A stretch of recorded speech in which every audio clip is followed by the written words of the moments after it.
Ons hemelse Vader, dit is u dag vandag. En dankie dat u reeds hier vir ons gewag het. En dankie dat u reeds vir elkeen van ons 'n wonderlike seën weggebêre het. En ek bid vanmôre dat u elke gemeentelid sal aanraak. Ek bid, Here, dat u diep in ons harte sal inryk en ons sal aanraak daar waar ons lewe, sodat ons ook vandag weer eens sal kan sê, ons was met Jesus. Seën ons, ek bid dit in Jesus se naam. Amen.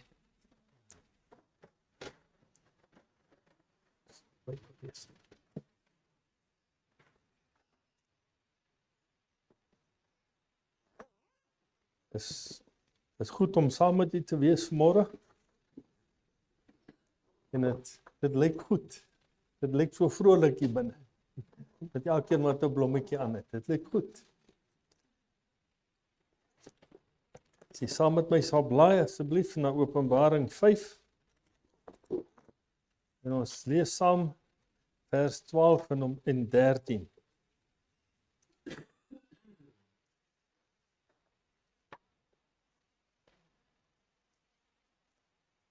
Vers 12, en met 'n groot stem het hulle gesê, die lam wat geslag is waardig om te ontvang die krag en rykdom en wysheid en sterkte en eer en heerlikheid en lof. En vers 13, en elke skepsel wat in die hemel en op die aarde en onder die aarde en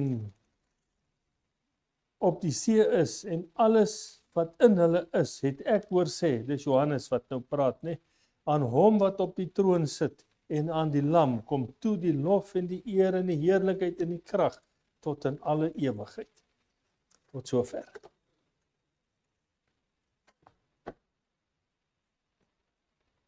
Baie welkom almal in 'n erediens.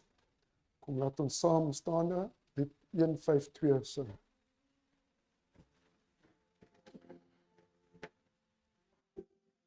Amen.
Weet jy wat dit moontlik is as ons eerbiedig kan neerkniel?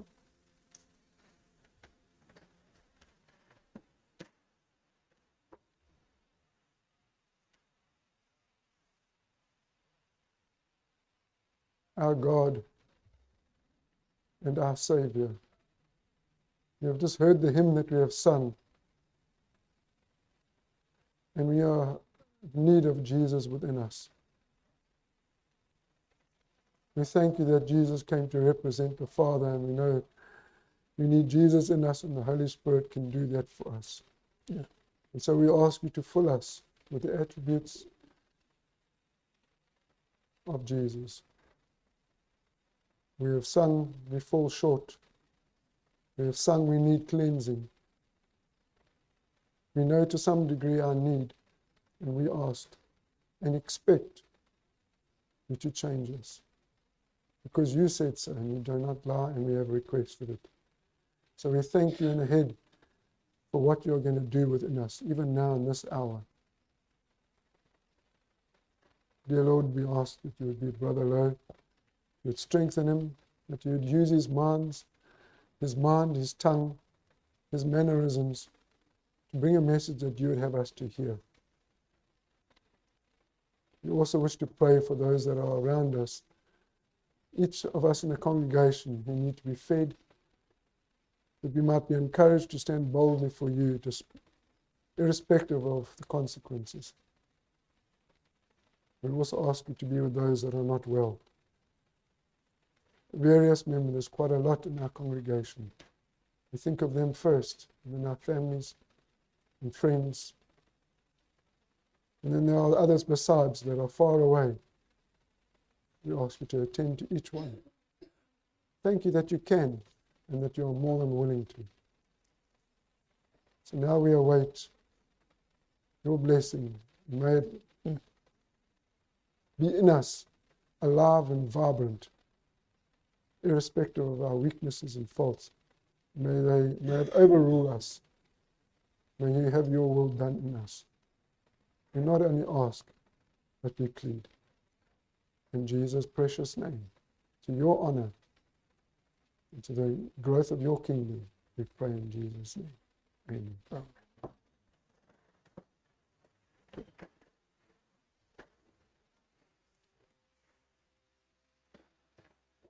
We now have the opportunity to continue to worship in the return of God's tithes and offerings.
Ons buig vir ons hoofde.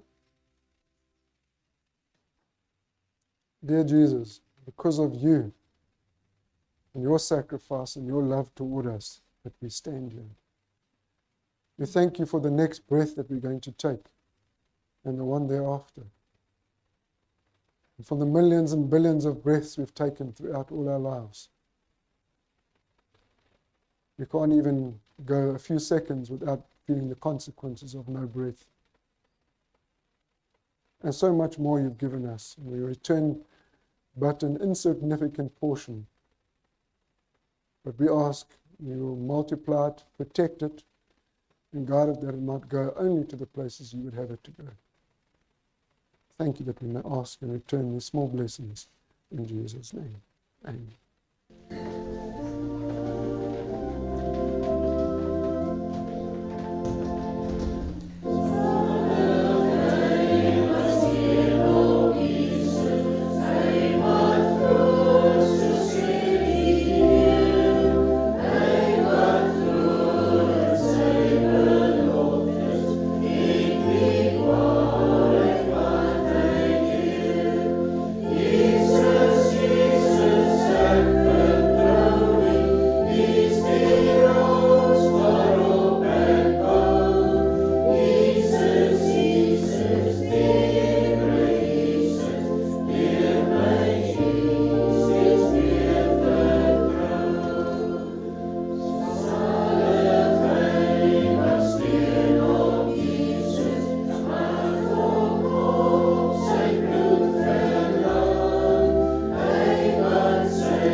Nog 'n keer welkom aan elkeen van die wat gekom het.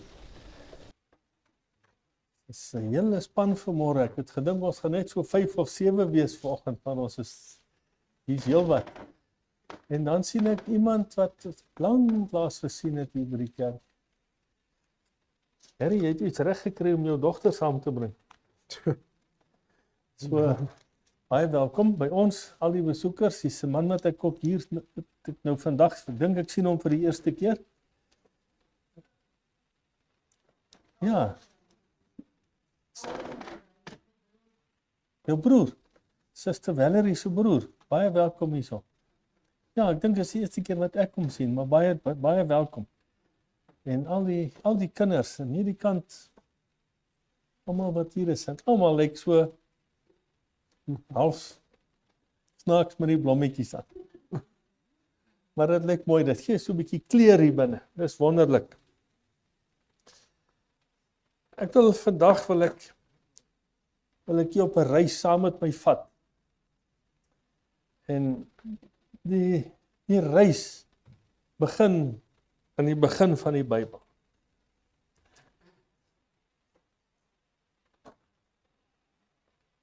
Tussen die eerste en die laaste bladsy van die Bybel is daar net een tema. En ek wil jy nie nou mislei nie. Maar die tema is Jesus Christus. Daar is geen ander tema nie. Daar's baie konsepte en verhale en begrippe en dit wat reddingswaarde het. Maar boonbehalwe dit alles is die tema van die begin af. In die begin het God die hemel en aarde geskep. Tot in die laaste boek van die Bybel dat hy weer kom om sy kinders te kom haal. Dis Jesus Christus. As dit nie vir Jesus Christus was nie, was ek nie hier vandag. Dis so goed as dit. So, die Bybel vertel ons nie net die verhaal van Israel. Vertel ook nie net die verhaal van die kerk, hoe dit begin het met die apostels nie. Dit vertel die verhaal van Jesus Christus. Die een wat bemoeienis maak met sy kinders, met sy volk. Van Genesis tot Openbaring stap hy saam met sy volk. Hy is die skepper. En interessant genoeg, hy is die engel van die Here in die Ou Testament. Hy is die rots in die woestyn. Hy is die lam in Openbaring. Hy is die hoëpriester en hy is die koning. En uiteindelik, na alles so deurgeloop het, neem hy sy kinders saam met hom huis toe. En dit is iets wat vir my baie moed gee vandag. En dit is dat ek lees nie een keer dat hy ons nie wil huis toe vat nie. As ons dit nie gaan maak nie, is dit my skuld, my eie skuld, niemand anders se skuld. Dan is daar baie name in die Bybel. Adam, Noag, Abraham, Moses, Dawid. Ons ken die profete by die naam, ons ken die evangelies en ons ken die Openbaring. Maar wat doen al hierdie boeke in die Bybel? Wat doen al hierdie name wat ek gesê het?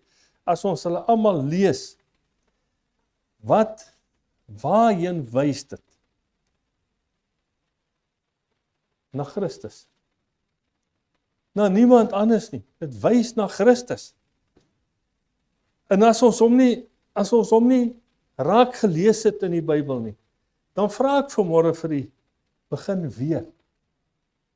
Begin weer by die begin en lees met aandag totdat jy Jesus ontmoet. Lees met aandag.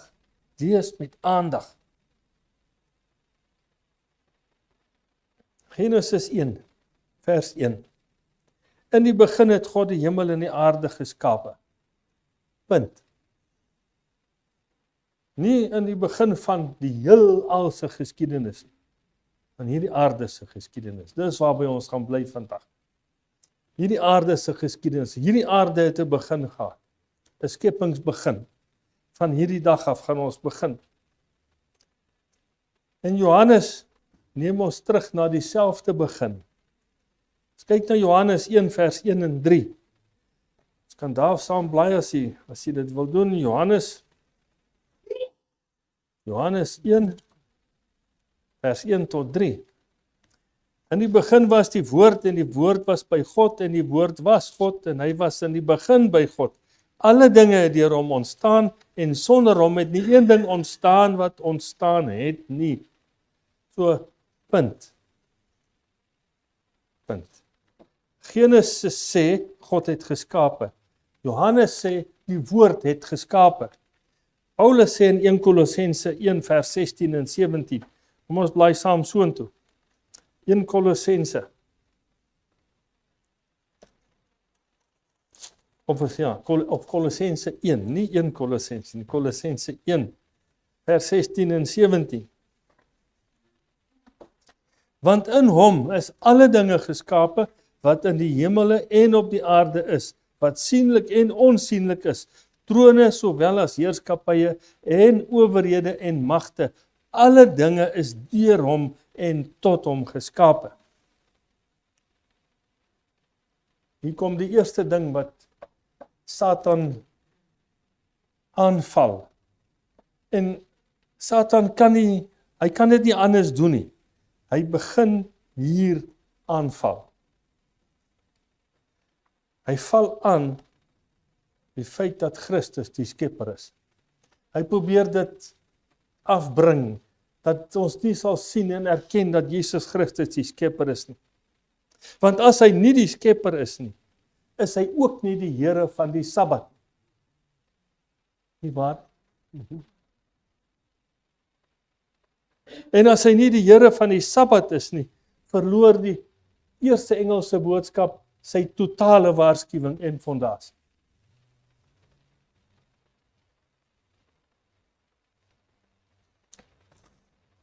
Dit is 'n taamlike mondvol gesê. Nou spring ons terug weer na die Ou Testament toe. En ons begin met hierdie wonderlike reis deur die skrif. Ons lees in die Ou Testament en skielik verskyn daar die engel van die Here. Dit was nooit vir my eintlik belangrik om te weet. Engel van die Here is met hoofletter geskryf. Ek het altyd geweet, Jesus Christus. En dit was nooit vir my iets dit het my nooit geplan nie. Maar totdat ons hierdie ding begin bestudeer het, wow, dit maak soveel sin. Dit maak soveel sin net om te weet, die Ou Testament kom my as die engel van die Here. Hy word genoem engel van die Here. Maar hy praat soos God. Hy ontvang aanbidding. Hy vergewe sonde. Hy dra die naam van God. Hy spreek met goddelike gesag. En by die brandende bos hoor Moses, ek is wat ek is. En eeue later sê Jesus, voordat Abraham was, is ek. Dis 'n ongelooflike reeks van gebeurtenisse. Die Jode het presies verstaan wat hy bedoel het toe hy gesê het, ek voor Abraham was, is ek. Hy maak aanspraak op die naam Yahweh. Die Christus van Bethlehem is dieselfde een wat met Moses gepraat het.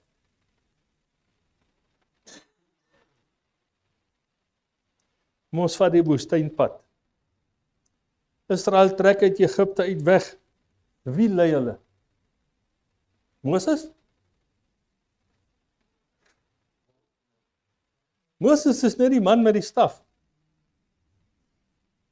Die wolkkolom? Bedags, die wolkkolom? 'n vuurkolom? 1 Korintiërs 10 vers 4 gee vir ons die antwoord. 1 Korintiërs 10 vers 4. Kom ons bly saam soontoe. 1 Korintiërs 10 vers 4.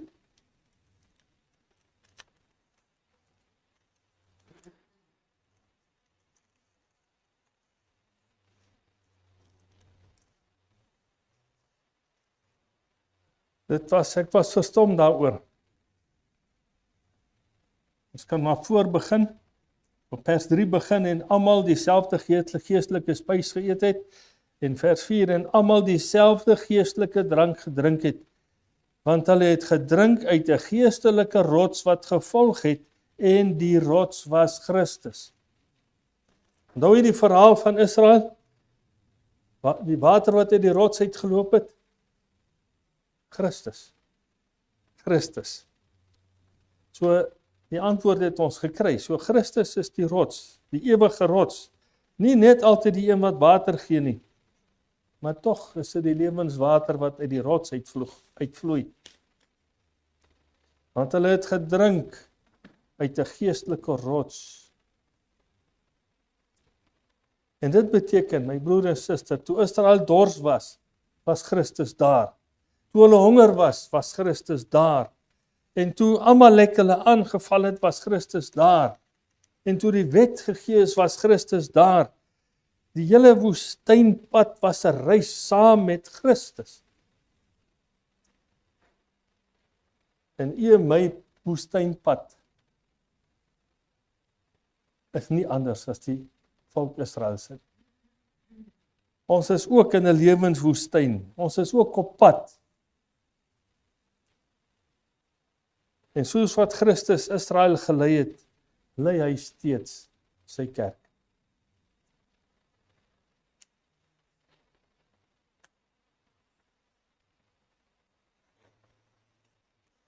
Ons kyk na Johannes 15 vers 3. Johannes 15 vers 3.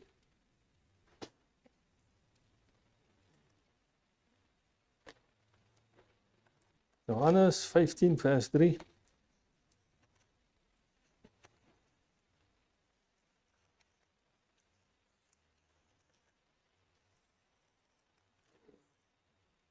Julle is alreeds rein deur die woord wat ek tot julle gespreek het. Ja. Wat het daar gebeur in die woestyn?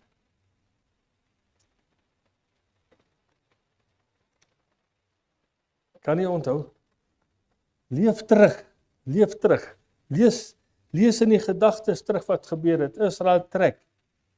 En dan vind daar 'n opdrag van God plaas, wat hy deur Moses aan die volk beveel. Julle moet vir my 'n tempel bou, 'n heiligdom. Julle moet vir my 'n heiligdom maak. Want julle is alreeds rein deur die woord. En dit sien ons dat in alles wat in hierdie tempel reggesit is. Ons sien dit in die tafel met die toonbrode. Christus is die brood van die lewe. In die goue kandelaar, Christus is die lig van die wêreld. Ons sien in die reukofferaltaar, Christus tree vir ons in. En agter die voorhangsel staan die verbondsark. En binne in die ark is God se wet. En dan die versoendeksel. Daar ontmoet geregtigheid en genade mekaar. En by die kruis het dieselfde waarhede sigbaar geword. God verander nie sy wet om die sondaar te red nie. Moet dit altyd in gedagte hou. God verander nie sy wet om die sondaar te red nie. Daar's iets wat hy gedoen het. Hy het sy seun gegee om die sondaar en sy wet te eer. Wat 'n ongelooflike samestelling is dit net nie. En hierdie gedeelte, hierdie tempelgedeelte, vat ons na Jesaja se troonvisioen toe. Jesaja 6 vers 1. Ons kyk na Jesaja 6 vers 1.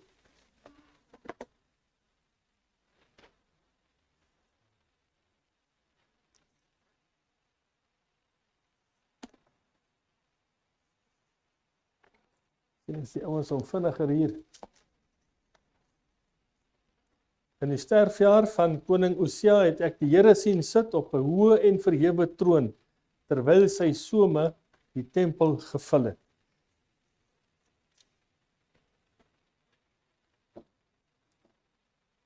En Jesaja het ook gehoor dat die serafs roep, heilig, heilig, heilig. En eeue later skryf Johannes ook iets baie merkwaardigs. Johannes 12 vers 41. Ons kyk hoe vinnig is hy hierdie keer. Johannes 12 vers 41. Johannes 12 vers 41, jy kan dit neerskryf. En dit het Jesaja gesê toe hy sy heerlikheid gesien en van hom gespreek het.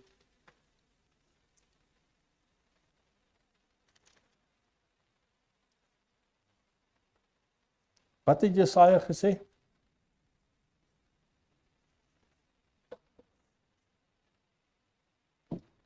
Wat het Jesaja gesê, kan jy onthou?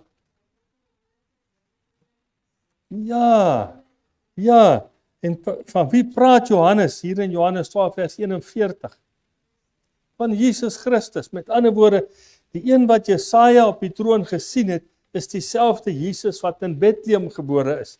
Die een wat deur die serafs aanbid is dieselfde lam wat later aan 'n kruis sou hang. Wat 'n onbeskryflike aanskouing is dit net nie.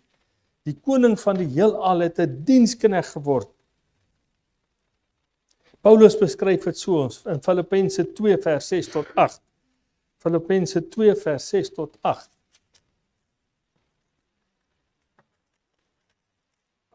Filippense 2 vers 6 tot 8. Hy gaan weer vinniger wees as ek.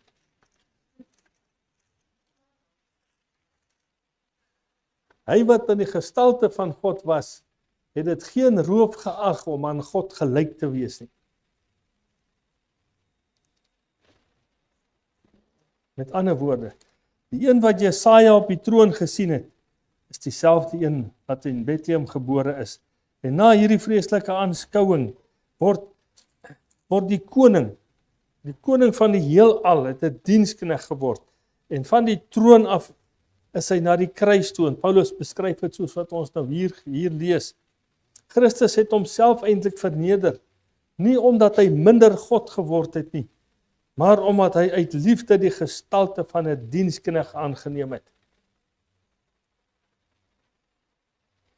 Die hande wat die sterre geskep het, my broer en my suster, is deur spykers deurboor. Laat daar lig wees.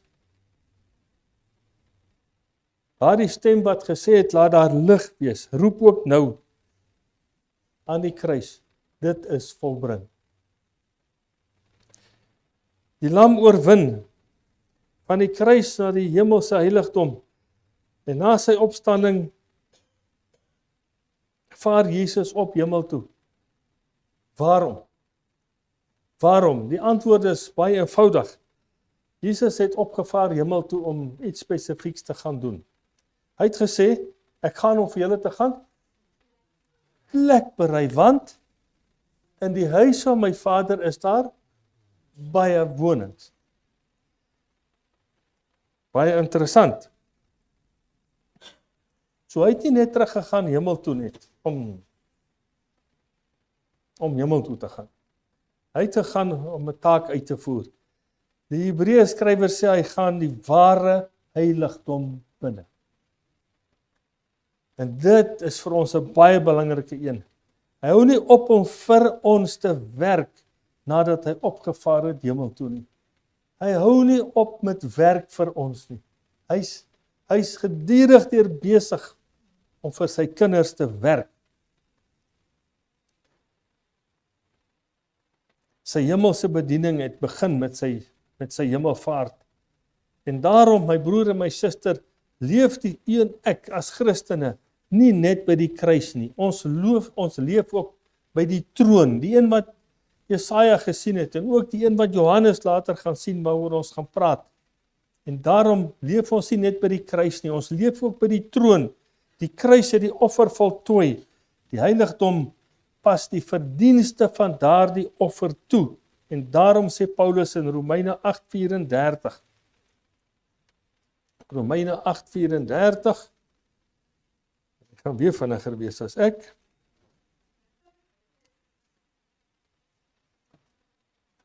Wie is dit wat veroordeel? Christus is dit wat gesterf het. Ja, meer nog, wat ook opgewek is, wat ook aan die regterhand van God is, wat ook vir ons intree. Christus, wat vir u en vir my intree. Beteken dit dat hy ons sondes net gaan bedek? Met 'n jas gaan bedek? Nee. Ons is naïef as ons dit bedink. Wat hy gaan doen is dat hy gaan ons lei deur die Heilige Gees in die spore van geregtigheid en tot die diepe besef van sonde. En wanneer ek my sonde bely en tot oorgawe kom, is dan wanneer ons besef wat hy vir my gedoen het en wat hy steeds besig is om te doen.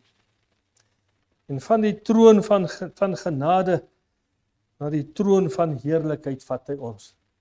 Hy betoon in ons genade die oomblik as ons sonde bely en van daar af neem hy ons na die troonvisioen toe van hom wat as regter sit. Hy is besig om ons saak te bepleit as hoëpriester. Wanneer Johannes in Openbaring 4 in die hemel ingeneem word, sien hy nie eers die engele nie. Hy kan Openbaring 4 gaan lees. Hy sien nie eers engele nie. Hy sien nie eers die 24 ouderlinge nie. Hy sien nie eers die see van glas nie.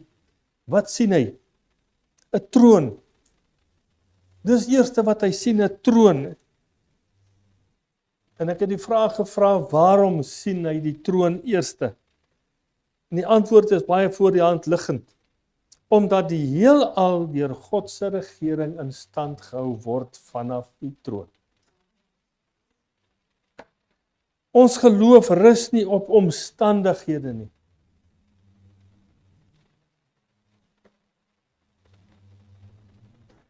Ek het al gehoor, Here, as U nou vir my doen wat ek vra, dan sal ek my lewe aan U oorgee, soos in totaal. Het jy dit al gehoor? Is dit hoe dit werk? Nee, is nie soos dit werk. Het jy al gehoor? En dis moeilik om dit te sê. Pa,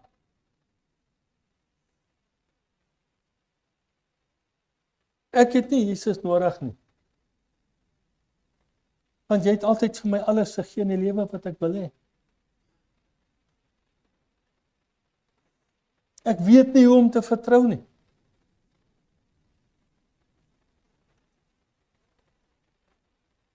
Ek het nooit geleer nie. Want as ek iets nodig gehad het, het ek my ouers gevra. Hoe bereik ek so iemand? Ek kan dit nie doen nie. Ek het geen verweer daarteen nie. Ons kan nie aan so iemand iets verduidelik tot die besef bring dat hy iets nodig het wat hy nie glo hy nodig het. Dit is die werk van die Heilige Gees. Absoluut. Dis die Heilige Gees se werk om daardie persoon tot oortuiging te bring. Tot oortuiging te bring van die feit dat hy 'n behoefte het. En die behoefte is Jesus Christus wat vir hom redding gaan gee.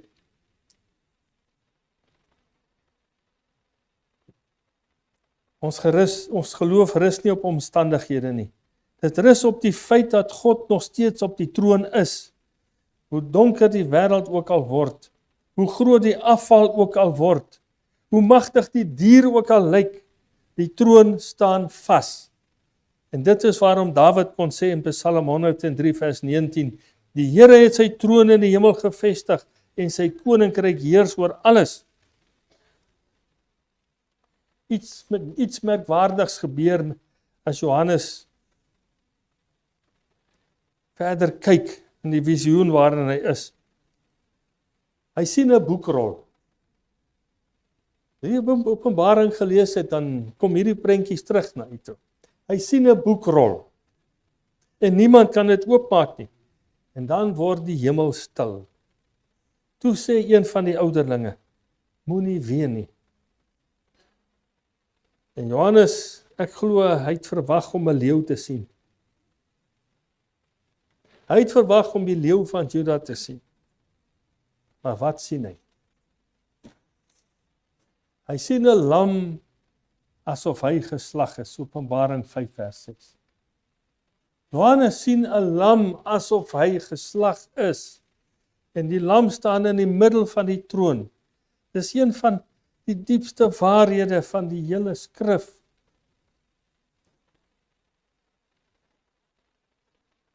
Die een wat die heelal regeer is dieselfde een wat vir ons gesterf het. Die merke van Golgotha verdwyn nooit. Vir alle ewigheid sal die hemel onthou dit wat die prys was. Vir alle ewigheid sal die hemel dit onthou. En vir alle ewigheid, as u en ek dit gemaak het deur genade en ons geloof in Jesus Christus, sal ons onthou wat dit hom gekos het om ons daar te kry.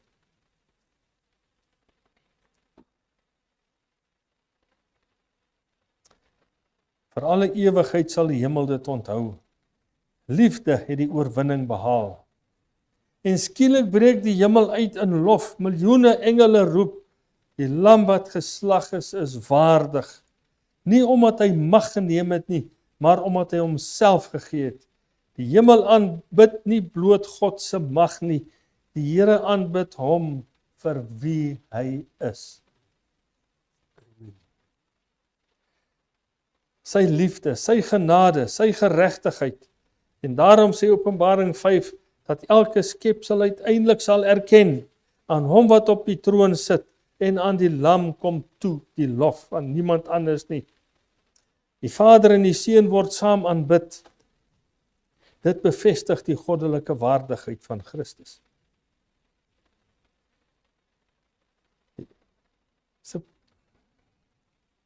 Ek gaan iets snaaks sê. Die eerste engel se laaste oproep. Die eerste engel se laaste oproep. Aanbid hom wat die hemel en die aarde gemaak het.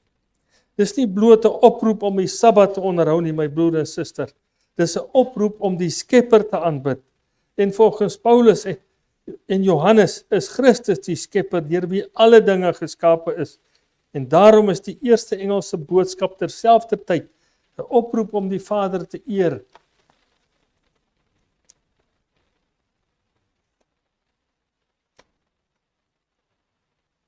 En die Seun te aanbid. En omdat hy aanbiddingswaardig is hy ewig. Hier sien ons hoe die Godheid en die drie engele boodskap met mekaar verbinding kom. En dan as ons in Openbaring lees, dan lees ons ook van winde wat moet losgelaat raak, of gaan losgelaat raak. En dan hoor ons, voordat hulle losgelaat word, hoor Johannes, moenie die aarde beskadig, voordat ons die diensknegte van ons God op hulle voorhoofde verseël het nie. Openbaring 7 vers 3. Hier kom dit. Die seël is nie bloot kennis nie. Dis nie bloot instemming met leerstellings nie. Dit is die karakter van Christus, deur die Heilige Gees in die hart ingegraveer. Het ons dit?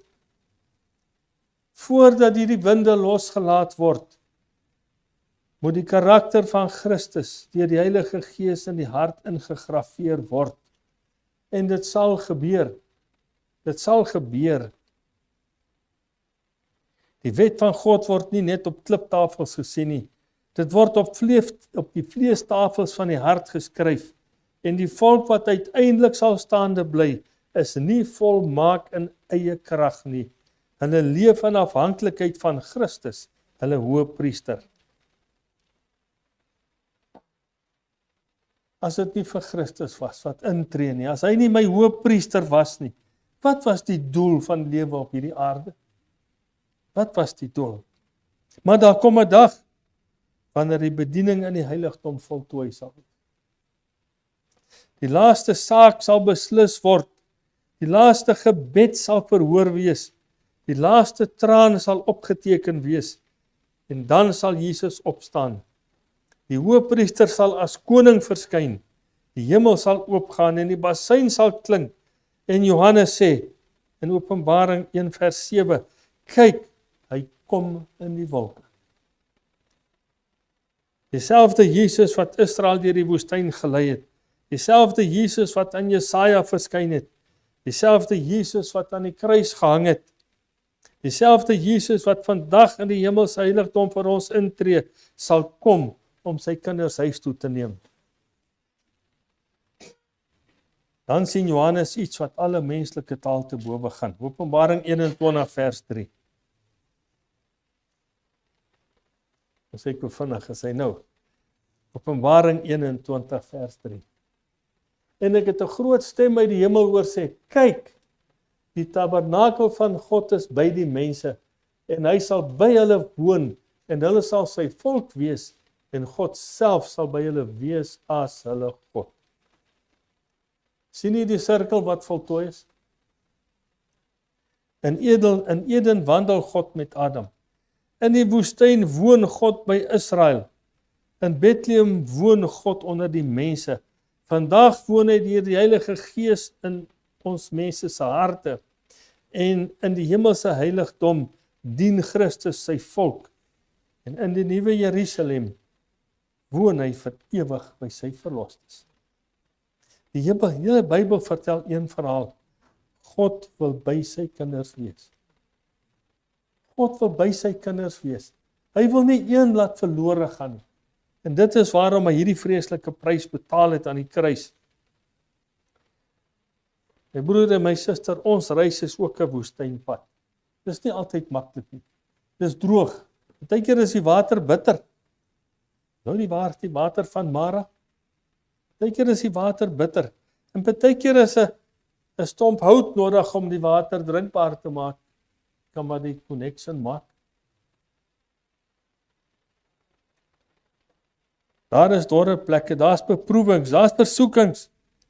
Maar ons stap nie alleen nie. Die wolkkolom het ons nie verlaat nie. En die vuurkolom het ons nie verlaat nie. En die rots gee steeds lewende water. Die hoëpriester bid steeds vir u en vir my. Die Heilige Gees lei ons steeds tot oorwinning. En die lam wag steeds. En daarom roep Openbaring 14 ons nie bloot om gereed te maak vir 'n gebeurtenis nie. Dit roep ons om gereed te wees, om 'n persoon te sien. Dit roep ons om gereed te wees, om 'n persoon te sien. My broer en my suster, volg die lam. Vertrou die lam. Aanbid die lam. Leef vir die lam. En wanneer die hemel oopgaan, sal ons saam met die verlostes uitroep aan hom wat op die troon sit en aan die lam kom toe die lof en die eer en die heerlikheid en die krag tot in alle ewigheid. Maak seker, hy's daar. Maak seker, die saak met die Here is uitgesorteer. Maak seker dat agter u naam geskryf is, vergewe. Want met bloed is u en ek gekoop. En Jesus Christus wag met 'n ryk halsende verlange om ons saam te neem hemel toe, om vir ewig u en vir my as sy gereddes, sy kinders saam met hom te hê. Amen.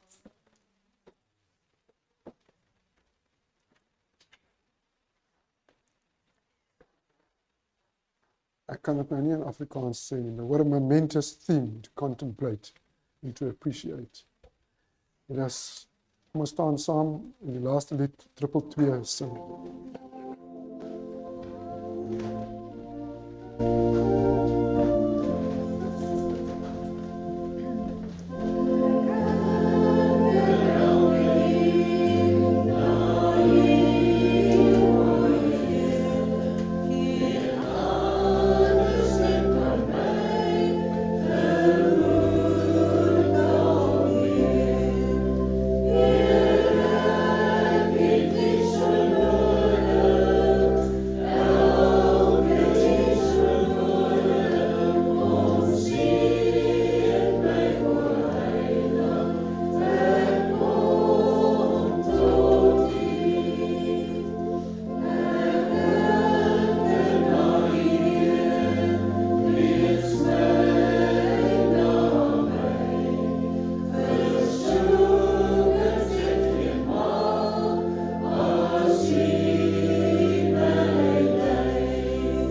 Here wat in die hemel is, dankie dat U kinders nie alleen los op hierdie woestynpad nie. Dankie dat U steeds vir ons die wolkkolom bedags is en die vuurkolom snags. Dankie dat U steeds vir ons intree daar in die allerheiligste. En dankie Here dat U bloed pleit vir elke een wat na U toe kom en belydenis vra. Dankie Here dat U vir ons die boodskap in die skrif gegee het en dat U beloftes vas staan, dat U gaan om vir ons plek te berei. En as U dit gedoen het, sal U terugkom om ons te kom haal. Help ons om vas te staan op daardie belofte en om nie toe te laat dat enige vreemde winde ons wegwaai van daardie belofte van U af nie. Help ons dan Here om U naam te loof en te prys oral waar ons gaan en dat ons dit as die grootste gawe van die lewe sal beskou, want ons vra dit in Jesus naam. Amen.